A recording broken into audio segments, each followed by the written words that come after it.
หัวหน้ากงสุลใหญ่แห่งสาธารณรัฐสังคมนิยมเวียดนามประจำแขวงหลวงพระบางเยี่ยมยามและอวยพรปีใหม่ต่อการน้ำแขวงหลวงน้ำทา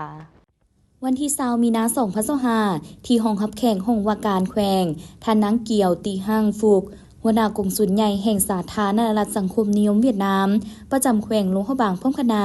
ได้เคลื่อนไหวเยี่ยมยามทานเจ้าแขวงหลวงน้ำทาโอกาสดังกล่าวท่านหัวหน้ากงสุลใหญ่แห่งสาธารณรัฐสังคมนิยมเวียดนามพร้อมคณะได้กล่าวคำอวยพรต่อการนำแขวงหลวงน้ำทาเนื่องในโอกาสปีใหม่ลาวที่จะมาถึงนี้โดยได้รับการต้อนรับอย่างอบอุ่นจากท่านเวียงสวัสดิ์ศรีพันดรกรรมการศูนย์กลางภาคเลขาพรรคแขวงเจ้าแขวงหลวงน้ำทาพร้อมในคณะพร้อมทั้งตีราคาสูงต่อการมาเยี่ยมยามของหัวหน้ากงสุลใหญ่แห่งสาธารณรัฐสังคมนิยมเวียดนามประจำแขวงหลวงพระบางพร้อมคณะถือเป็นขีดหมายสำคัญต่อความสามัคคี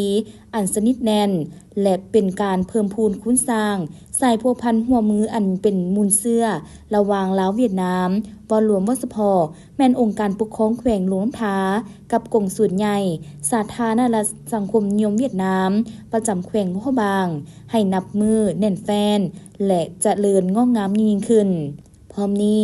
ท่านเจ้าแขวงหลวงน้ำทาก็ได้รายงานผลสำเร็จของการพัวพันหัวมือระหว่างองค์การปกครองแขวงหลวงน้ำทา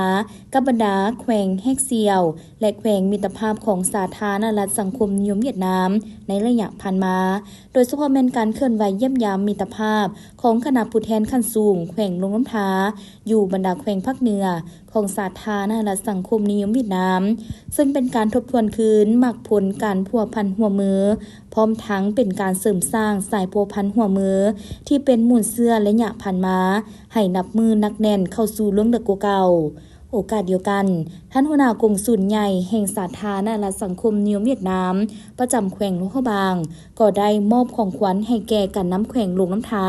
ในโอกาสปีใหม่ลาวที่จะหมุนเวียนมาถึงในกลางเดือนเมษายนนี้ให้มีบรรยากาศฟดฟื้นม่วนซื่น